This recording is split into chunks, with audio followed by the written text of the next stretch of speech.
Hello everyone, welcome back to my channel, and those who are new on this channel please do not forget to subscribe our amazing channel। और आज की class में हम जी protein couple receptors के बारे में पढ़ेंगे। जी protein couple receptors को GPCR भी बोलते हैं। बट क्लासेस स्टार्ट करने से पहले हम कुछ प्रीवियस ईयर इम्पोर्टेंट क्वेश्चंस को देखते हैं। फर्स्ट क्वेश्चन क्या कहता है, विच one of the following is not A ji protein couple receptors?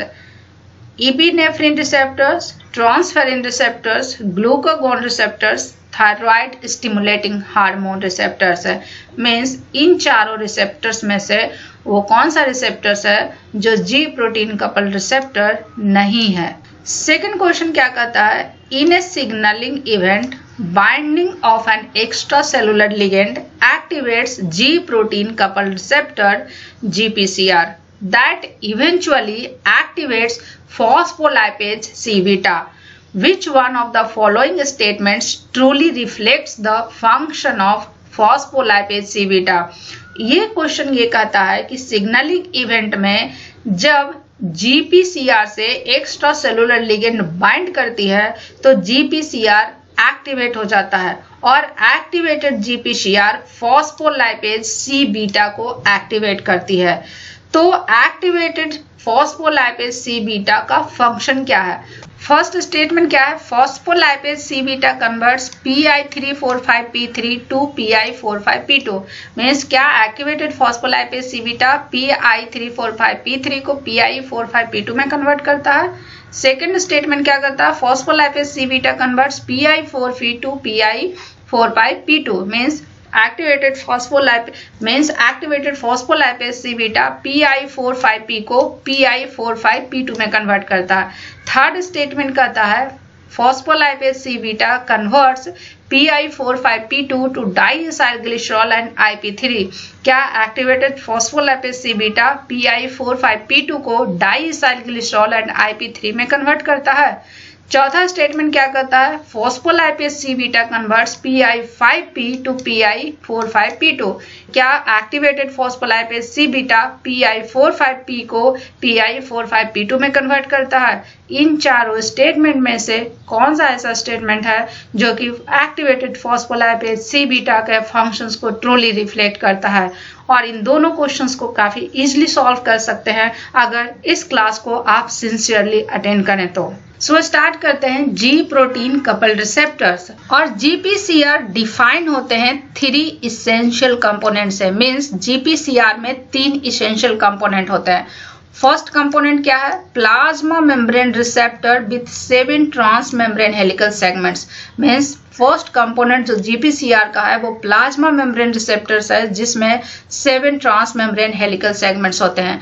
और ये 7 ट्रांस मेम्ब्रेन हेलिकल सेगमेंट्स जो होते हैं वो 20 to 28 अमाइनो एसिड रेजिड्यू का हाइड्रोफोबिक रीजन्स है। और ये 7 transmembrane helical segment plasma membrane के बैक एंड क्रॉस स्नेक की तरह मूव करता है लाइक दिस। और क्योंकि ये स्नेक की तरह मूव करता है इसीलिए इसको सर्पेंटाइन रिसेप्टर्स भी बोलते हैं। मीन्स GPCR का दूसरा नाम सर्पेंटाइन रिसेप्टर है। और क्योंकि इसमें 7 ट्रांस मेम्ब्रेन हेलिकल सेगमेंट्स हैं इसलिए इसको हेप्टा हेलिकल रिसेप्टर्स भी बोलते हैं। हेप्टा हेलिकल रिसेप्टर्स क्या बोलते हैं, hepta helical receptors. Hepta means 7, helical means helical segments. Means GPCR में 7 हेलिकल रिसेप्टर्स होते हैं इसीलिए इसको हेप्टा हेलिकल रिसेप्टर्स भी बोलते हैं। सेकेंड कंपोनेंट जो है GPCR का इफेक्टर एंजाइम है प्लाज्मा मेम्ब्रेन में। और ये effector enzyme intracellular second messenger को जनरेट करता है। थर्ड कंपोनेंट जो है GPCR का that is guanosine nucleotide binding protein. And guanosine nucleotide binding protein is a ji protein. और ये जी प्रोटीन स्टिमुलेट होता है तब जब हार्मोन प्लाज्मा मेम्ब्रेन रिसेप्टर से बाइंड करता है। और ये स्टिमुलेटेड जी प्रोटीन इफेक्टर एंजाइम को एक्टिवेट करता है। मीन्स जब सिग्नल प्लाज्मा मेम्ब्रेन रिसेप्टर से बाइंड करते हैं तो प्लाज्मा मेम्ब्रेन रिसेप्टर्स में कॉन्फर्मेशनल चेंजेस होती है और उस कन्फर्मेशनल चेंज की वजह से जी प्रोटीन स्टिमुलेट होती है और स्टिमुलेटेड जी प्रोटीन इफेक्टर एंजाइम को एक्टिवेट करता है, जो कि इंट्रासेलुलर सेकेंड मैसेंजर जनरेट करता है। जी प्रोटीन कपल्ड रिसेप्टर्स का बेस्ट एग्जाम्पल है बीटा एड्रीनर्जिक रिसेप्टर, और beta adrenergic receptor epinephrine hormone को डिटेक्ट करता है। इपिनेफ्रिन को एड्रेनालिन भी बोलते हैं, और इपिनेफ्रिन या एड्रेनालिन एड्रीनल ग्लैंड से सिक्रीट होता है। इपिनेफ्रिन किससे सिक्रीट होता है? एड्रीनल ग्लैंड से। और एड्रीनल ग्लैंड दो पार्ट में डिवाइडेड होता है, एक तो सेंट्रल पार्ट और दूसरा पेरिफेरल पार्ट। सेंट्रल पार्ट को एड्रीनल मेडुला बोलते हैं और पेरिफेरल पार्ट को एड्रीनल कॉर्टेक्स बोलते हैं। और इपिनेफ्रिन का जो सिक्रीशन होता है एड्रीनल मेडुला से होता है in response to stress during any kind of emergency situation, और ये सिग्नल करता है फ्राइट, फ्लाइट एंड फ्ले के लिए, इसीलिए इसको 3F हार्मोन भी कहते हैं। और क्योंकि ये इमरजेंसी सिचुएशन में स्ट्रेस के रिस्पॉन्स में सिक्रीट होता है, इसीलिए इसका फंक्शन है एनर्जी मेटाबॉलिज्म को रेगुलेट करता है। Means epinephrine regulates energy yielding metabolism in muscle, liver and adipose tissue। इसके अलावा इपिनेफ्रिन न्यूरोट्रांसमीटर की तरह भी सर्व करता है in adrenergic neurons. Means epinephrine दो काम करता है, पहला muscles, liver and adipose tissue में एनर्जी एल्डिंग मेटाबॉलिज्म को रेगुलेट करता है, एंड दूसरा एड्रेनर्जिक न्यूरॉन्स में न्यूरोट्रांसमीटर की तरह बिहेव करता है। अब सवाल यहाँ पे ये है कि इपिनेफ्रिन का सिक्रीशन तो एड्रिनल मेडुला से होता है, बट इसका रोल होता है muscles, liver and adipose tissue पे। तो ये अपना सिग्नलिंग कैस्केड मसल, लीवर और एडिपोज टिश्यू में कैसे इनिशिएट करती है? इपिनेफ्रिन जैसे ही लीवर, मसल और एडिपोज टिश्यू के प्लाज्मा मेम्ब्रेन पर जो जीपीसीआर रिसेप्टर्स हैं उससे बाइंड करती है, जब epinephrine muscles, liver and adipose tissue के रिसेप्टर से बाइंड करती है, तो उससे क्या होता है, रिसेप्टर्स के इंट्रासेलुलर डोमेन में कन्फर्मेशनल चेंजेस होती है, और ये कन्फर्मेशनल चेंजेस जी प्रोटीन के साथ एसोसिएशन को अफेक्ट करता है। जी प्रोटीन क्या है? जी प्रोटीन मेम्ब्रेन के साइटोप्लाज्मिक साइड में प्रेजेंट होता है, और ये हेटेरोट्राइमेरिक प्रोटीन है।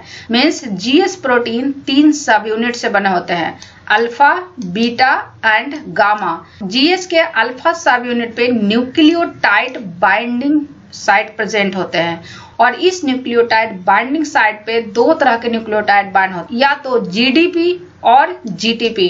जब जीडीपी बाइंड होता है जीएस के अल्फा सब यूनिट से, तो जी प्रोटीन इनएक्टिव फॉर्म में रहता है, लेकिन जैसे ही जीटीपी बाइंड होता है जीएस अल्फा सब यूनिट एक्टिव फॉर्म में होता है। तो यहाँ पे स्टोरी क्या है कि जैसे ही इपिनेफ्रिन बाइंड करती है रिसेप्टर से, रिसेप्टर्स के इंट्रासेलुलर डोमेन में कन्फर्मेशनल चेंजेस होती है, और इस कन्फर्मेशनल चेंजेस की वजह से क्या होता है, जीएस के अल्फा सब यूनिट पर जीडीपी रिप्लेस होता है जीटीपी से, और जैसे ही जीएस प्रोटीन के अल्फा सब यूनिट पे जीटीपी बाइंड होता है, ये बीटा गामा सब यूनिट से डिसोशिएट हो जाता है, और ये प्लाज्मा मेम्ब्रेन के प्लेन में ही मूव करता है और दूसरे एंजाइम से बॉन्ड करता है। और वो दूसरा एंजाइम क्या है? वो दूसरा एंजाइम है एडिनाइल साइक्लेज। और जैसे ही जीएस अल्फा सब यूनिट का जीटीपी बॉन्ड फॉर्म एडिनाइल साइक्लेज से बॉन्ड करता है, एडिनाइल साइक्लेज एक्टिवेट हो जाता है। तो यहाँ पे एडिनाइल साइक्लेज का क्या फंक्शन है? एडिनाइल साइक्लेज क्या करता है? Adenylyl cyclase cyclic AMP synthesise करता है फ्रॉम एटीपी। तो जैसे ही एडिनाइल साइक्लेज एक्टिव होगा, एटीपी से साइक्लिक एएमपी का सिंथेसिस इंक्रीज हो जाएगा, और जैसे ही साइक्लिक एएमपी की सिंथेसिस इंक्रीज हो जाएगी, सेल के साइटोसोल में साइक्लिक एएमपी का कंसंट्रेशन इंक्रीज कर जाएगा। और सेल्स के साइटोसोल में अगर साइक्लिक एएमपी का कंसंट्रेशन इंक्रीज होता है, तो उससे क्या होता है, cyclic AMP dependent protein kinase को एक्टिवेट करेगा। और cyclic AMP dependent protein kinase क्या है, प्रोटीन काइनेज ए। और जैसे ही प्रोटीन काइनेज एक्टिव होगा तो activated protein kinase A cellular proteins को फॉस्फोराइलेट करेगा। And one of the best example of target of activated protein kinase A is glycogen phosphorylase B kinase. क्या है, glycogen phosphorylase B kinase. Activated protein kinase का best example क्या है, glycogen phosphorylase B kinase. और इसका क्या function है, glycogen phosphorylase B kinase का, ग्लाइकोजेन फॉस्फोराइलेज बी काइनेज जब फॉस्फोराइलेटेड होगा तो वो ये एक्टिव फॉर्म में कन्वर्ट होगा। और active form of glycogen phosphorylase B kinase muscles और लीवर्स में जो ग्लाइकोजेन प्रेजेंट होते हैं उसको मोबिलाइज करता है, मीन्स ग्लाइकोजेन को ग्लूकोज में कन्वर्ट करता है for the need of energy. तो अब सवाल यहाँ पे ये है कि साइक्लिक एएमपी के कंसंट्रेशन इंक्रीज होने से प्रोटीन काइनेज ए एक्टिव कैसे होता है। सेल्स में प्रोटीन काइनेज ए का दो फॉर्म है, inactive form and active form. Inactive form जो होते हैं प्रोटीन काइनेज ए का वो टेट्रामेरिक फॉर्म होते हैं, दो रेगुलेटरी सब यूनिट एंड दो कैटालिटिक सब यूनिट का। जो कैटालिटिक सब यूनिट होते हैं प्रोटीन काइनेज ए का उस पे सबस्ट्रेट बाइंडिंग साइट होता है, बट ये सबस्ट्रेट बाइंडिंग साइट ऑक्यूपाइड होता है रेगुलेटरी सब यूनिट के इनहिबिटरी सीक्वेंस पे। मीन्स जो प्रोटीन काइनेज ए का रेगुलेटरी सब यूनिट है उसका इनहिबिटरी सीक्वेंस कैटालिटिक सब यूनिट के सबस्ट्रेट बाइंडिंग साइट को ब्लॉक करके रखता है। इसके अलावा प्रोटीन काइनेज ए का जो रेगुलेटरी सीक्वेंस है उस पे साइक्लिक एएमपी बाइंडिंग साइट होते हैं और एक रेगुलेटरी सब यूनिट पे दो साइक्लिक एएमपी बाइंडिंग साइट होते हैं। तो जैसे ही सेल्स के साइटोसोल में साइक्लिक एएमपी का कंसंट्रेशन बढ़ेगा तो cyclic AMP protein kinase A के रेगुलेटरी सब यूनिट पे बाइंड करेंगे, और जैसे ही cyclic AMP protein kinase A के रेगुलेटरी सब यूनिट पे बाइंड करेंगे तो उससे क्या होगा, इस रेगुलेटरी सब यूनिट में कन्फर्मेशनल चेंज होगी और प्रोटीन काइनेज ए के रेगुलेटरी सब यूनिट में कन्फर्मेशनल चेंजेस की वजह से ये प्रोटीन काइनेज ए के कैटालिटिक सब यूनिट से डिसोशिएट हो जाएगा। और जैसे ही कैटालिटिक सब यूनिट डिसोशिएट होता है रेगुलेटरी सब यूनिट से, कैटालिटिक सब यूनिट पे जो सबस्ट्रेट बाइंडिंग साइट्स हैं वो एक्सपोज हो जाते हैं और उस पे सबस्ट्रेट बाइंड करते हैं और प्रोटीन काइनेज ए टारगेट प्रोटीन के सेरीन और थ्रियोनिन पे फॉस्फोराइलेट करता है। और कैटालिटिक सब यूनिट टारगेट प्रोटीन के किस अमाइनो एसिड रेजिड्यू को फॉस्फोराइलेट करता है, सेरीन एंड थ्रियोनिन, जो कि पीकेए कंसेंसस सीक्वेंस में प्रेजेंट होते हैं। So this is all about activation of protein kinase A by cyclic AMP. क्योंकि ये protein kinase A cyclic AMP से एक्टिवेट होता है इसलिए इसको cyclic AMP dependent protein kinase बोलते हैं। And cyclic AMP dependent protein kinase is protein kinase A. अब सवाल यहाँ पे ये है कि सिंगल मॉलिक्यूल इपिनेफ्रिन क्या सिर्फ एक रिएक्शन को कैटालाइज करता है या उसका मल्टीपल इफेक्ट्स होता है, तो उसको अभी समझते हैं। और एक इपिनेफ्रिन मॉलिक्यूल अगर एक रिसेप्टर से बाइंड करता है तो ये काफी सारे जीएस अल्फा को एक्टिवेट करेगा और each molecule of GS alpha काफी सारे साइक्लिक एएमपी जनरेट करता है फ्रॉम एटीपी से। मीन्स अगर एक इपिनेफ्रिन मॉलिक्यूल है तो 20 साइक्लिक एएमपी मॉलिक्यूल जनरेट करता है और एक साइक्लिक एएमपी मॉलिक्यूल काफी सारे प्रोटीन काइनेज ए को एक्टिव करता है। और activated protein kinase A inactive phosphorylase B kinase को फॉस्फोराइलेट करता है और phosphorylated form of phosphorylase B kinase is active form. Means एक molecule of cyclic AMP approximately 5 molecule of phosphorylase B kinase को एक्टिवेट करेगा। मीन्स अगर 20 molecule cyclic AMP है तो वो 100 मॉलिक्यूल्स फॉस्फोराइलेज बी काइनेज को एक्टिवेट करेगा। और each molecule of activated phosphorylase B kinase approximately 10 molecules को एक्टिवेट करता है। मीन्स अगर 100 molecules active phosphorylase B kinase हैं तो वो approximately 1000 molecules glycogen phosphorylase B को एक्टिवेट करेगा। और each molecule active glycogen phosphorylase approximately 10 glucose 1 phosphate को रिलीज करेगा फ्रॉम ग्लाइकोजेन। मीन्स अगर 1000 molecules active glycogen phosphorylase A molecule है तो वो अप्रोक्सीमेटली 10,000 मॉलिक्यूल्स ग्लूकोज 1 फॉस्फेट को रिलीज करेगा फ्रॉम ग्लाइकोजेन। और ये ग्लूकोज 1 फॉस्फेट ग्लूकोज में कन्वर्ट होगा और ये ग्लूकोज ब्लड में इंटर करेगा और ये ग्लूकोज एनर्जी सोर्स के रूप में यूटिलाइज होगा। So overall, single molecule of epinephrine releases 10,000 molecules of glucose.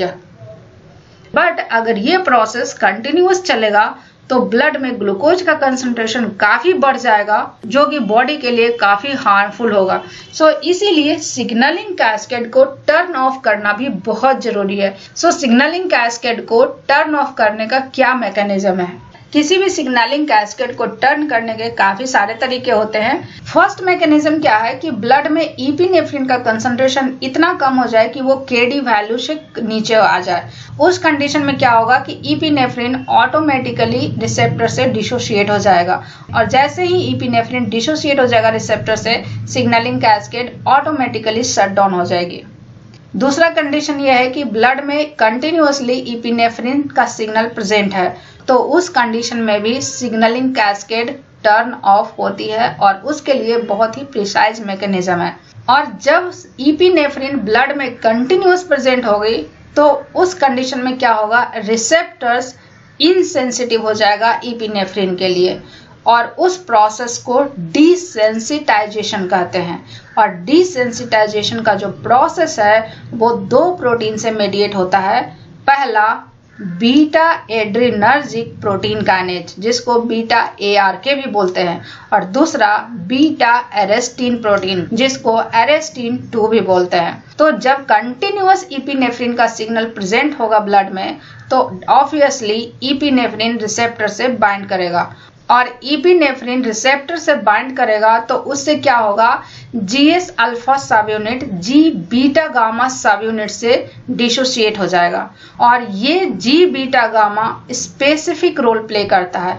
ये क्या करता है, normally beta ARK protein cell के साइटोसोल में प्रेजेंट होता है तो ये GS बीटा गामा क्या करता है, बीटा ARK प्रोटीन को साइटोसोल से रिसेप्टर के साइटोप्लाज्मिक डोमेन पे रिक्रूट करता है और यहाँ पे जब बीटा ARK की रिक्रूटमेंट होगी तो ये रिसेप्टर्स के साइटोसोलिक डोमेन पे फॉस्फोराइलेट करता है काफी सारे सेरीन रेजिड्यू पे और जैसे ही फॉस्फोराइलेशन होगा रिसेप्टर के कार्बोक्सिल डोमेन पे तो उससे बीटा एरेस्टिन प्रोटीन अटैच हो जाएगी और जैसे ही बीटा एरेस्टिन प्रोटीन अटैच होगी मेम्ब्रेन के रिसेप्टर से, रिसेप्टर्स का सिक्वेस्ट्रेशन होगा by the process of endocytosis. उससे क्या होगा, ये रिसेप्टर्स साइटोसोल में इंट्रासेलुलर वेसिकल्स में प्रेजेंट होंगे और जैसे ही वो इंट्रासेलुलर वेसिकल्स में आएंगे बीटा एरेस्टिन डिसोसिएट हो जाएगा और रिसेप्टर डीफॉस्फोराइलेटेड हो जाएगा और डीफॉस्फोराइलेटेड रिसेप्टर्स अगेन सेल्स के प्लाज्मा मेम्ब्रेन पे एक्सपोज होंगे for the next signalling process. So इस मैकेनिज्म के थ्रू बीटा एड्रिनर्जिक रिसेप्टर्स का कंटिन्यूएशन सिग्नल्स टर्मिनेट होता है जो कि काफी इंपॉर्टेंट है बॉडी मेटाबॉलिज्म के लिए। सेकेंड इंपॉर्टेंट मैकेनिज्म है कंटिन्यूअस सिग्नलिंग को टर्न ऑफ करने का, साइक्लिक AMP को रिमूव करना। और साइक्लिक AMP को रिमूव कैसे करेंगे, साइक्लिक AMP 5 प्राइम AMP में कन्वर्ट होते हैं by the enzyme cyclic nucleotide phosphodiesterase और ये 5 प्राइम AMP सेकेंड मैसेंजर की तरह काम नहीं करता है और ये सेकेंड मैसेंजर की तरह काम नहीं करेगा तो प्रोटीन काइनेज A का जो एक्टिवेशन का प्रोसेस है वो रिवर्स हो जाएगा। मीन्स अगर साइक्लिक AMP रहेगा ही नहीं तो प्रोटीन काइनेज A फिर से इनएक्टिव फॉर्म में आएंगे और इनएक्टिव फॉर्म में प्रोटीन काइनेज A होंगे तो टारगेट प्रोटीन्स का फॉस्फोराइलेशन नहीं होगा और टारगेट प्रोटीन का फॉस्फोराइलेशन नहीं होगा तो सेलुलर रिस्पॉन्स नहीं होंगे। इपिनेफ्रिन के अलावा और भी ऐसे हार्मोन्स और सिग्नल्स हैं जो कि cyclic AMP as a second messenger use करते हैं। मीन्स उनका जो रिसेप्टर्स होते हैं वो जीपीसीआर होते हैं और उनका एग्जाम्पल क्या है? First is the corticotropin. Corticotropin के लिए जो रिसेप्टर्स हैं वो भी जीपीसीआर हैं। Second one is the corticotropin releasing hormone. Third one is the dopamine. Fourth one is the epinephrine. Fifth one is the follicle stimulating hormone. Sixth one is the glucagon histamine. Seventh is the luteinizing hormone, melanocyte stimulating hormone, odorants, parathyroid hormone, prostaglandins, serotonin, somatostatin, testins for sweet and bitter and thyroid stimulating hormone. So इन सारे signals का जो receptors है that is GPCR। But बहुत सारे signal transduction mechanism हैं जो cyclic AMP के अलावा दूसरे सेकेंड मैसेंजर के थ्रू करते हैं और वो है क्या? Calcium ion. मीन्स बहुत सारे सिग्नल ट्रांसडक्शन में calcium ion is the second messenger. So इसका जो मैकेनिज्म है वो क्या है और calcium as a second messenger कैसे वर्क करता है? मेम्ब्रेन में एक लिपिड होती है फॉस्फेटिडाइल इनोसिटॉल और ये फॉस्फेटिडाइल इनोसिटॉल की फॉस्फोराइलेशन से फॉस्फेटिडाइल इनोसिटॉल 4,5 बिस फॉस्फेट में कन्वर्ट होती है। फॉस्फेटिडाइल इनोसिटॉल 4,5 बिस फॉस्फेट को PIP2 बोलते हैं और इस PIP2 की हाइड्रोलिसिस जब होती है bye the enzyme phospholipase C, ये दो इंपॉर्टेंट कंपाउंड में कन्वर्ट हो जाता है, इनोसिटॉल 1,4,5 ट्रिसफॉस्फेट एंड डाइइसाइलग्लिसरॉल। इनोसिटॉल 1,4,5 ट्रिसफॉस्फेट को IP3 बोलते हैं। इनोसिटॉल 1,4,5 ट्रिसफॉस्फेट को क्या बोलते हैं? IP3। Means PIP2 IP3 and डाइएसाइलग्लिसरॉल में कन्वर्ट होती है और ये IP3 साइटोसोल में कैल्शियम आयन के कंसंट्रेशन को इंक्रीज करता है और increased calcium ion concentration and diacylglycerol ये दोनों प्रोटीन काइनेज C को एक्टिवेट करता है और activated protein kinase C target protein को फॉस्फोराइलेट करके दूसरे एंजाइम्स को रेगुलेट करती है और कैल्शियम आयन भी दूसरे एंजाइम्स को रेगुलेट करते हैं। So this is the whole mechanism how calcium ion acts as a second messenger. So अब ये देखते हैं कि ये एक्चुअल में सेल्स में होते कैसे हैं। सो जब हार्मोन GPCR रिसेप्टर से बाइंड करती है, जैसे ही हार्मोन GPCR रिसेप्टर से बाइंड करेगी, रिसेप्टर्स में कन्फर्मेशनल चेंजेस होगी और उस कन्फर्मेशनल चेंजेस की वजह से GQ प्रोटीन में जो GDP बाइंड है वो एक्सचेंज होता है GTP से। जैसे ही GQ प्रोटीन पे GTP बाइंड होगा ये एक्टिवेट होता है और ये रिसेप्टर से डिसोसिएट हो जाता है और डिसोसिएट होके मेम्ब्रेन में एक और एंजाइम प्रेजेंट होते हैं जिसको फॉस्फोलाइपेज C बोलते हैं, उससे अटैच हो जाता है। जैसे ही GTP bond GQ protein phospholipase C से एसोसिएट होता है, फॉस्फोलाइपेज C एक्टिवेट हो जाती है और एक्टिवेटेड फॉस्फोलाइपेज C जो कि PIP2 स्पेसिफिक होती है। तो एक्टिवेटेड फॉस्फोलाइपेज C क्या करता है? PIP2 को IP3 और डाइएसाइलग्लिसरॉल में कन्वर्ट करता है और ये IP3 इंडोप्लाज्मिक रेटिकुलम के IP3 gated calcium ion channel से बाइंड करती है। जैसे ही IP3 गेटेड कैल्शियम आयन से बाइंड होती है, ये चैनल ओपन हो जाती है और क्योंकि इंडोप्लाज्मिक रेटिकुलम में कैल्शियम आयन का कंसंट्रेशन काफ़ी ज़्यादा होता है as compare to cytosol, channel के ओपन होने से क्या होता है? कैल्शियम आयन साइटोसोल में आने लगता है।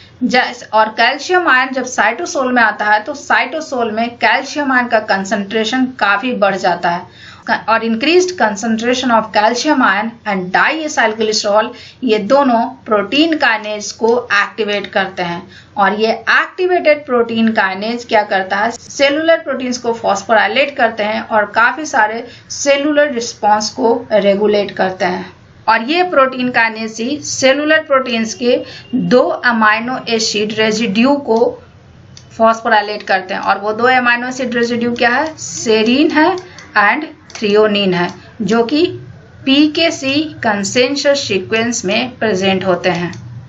PKC कंसेंसस सीक्वेंस में प्रेजेंट होते हैं और इस PKC के काफ़ी सारे आइसोजाइम्स होते हैं और ईच आइसोजाइम कैरेक्टरिस्टिक होते हैं tissue distribution, target protein specificity and role.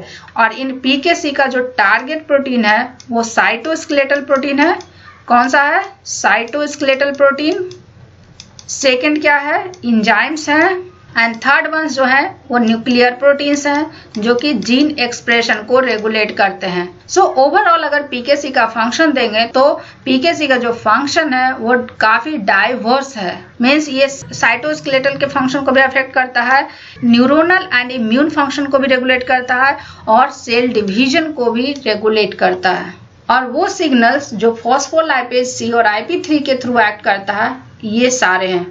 First one acetylcholine, alpha adrenergic agonist, angiogenin, angiotensin 2, ATP, auxin, gastrin releasing peptide, glutamate, gonadotropin releasing hormone, histamine, light in drosophila, oxytocin, platelet derived growth factor, serotonin, thyrotropin releasing hormone and vasopressin.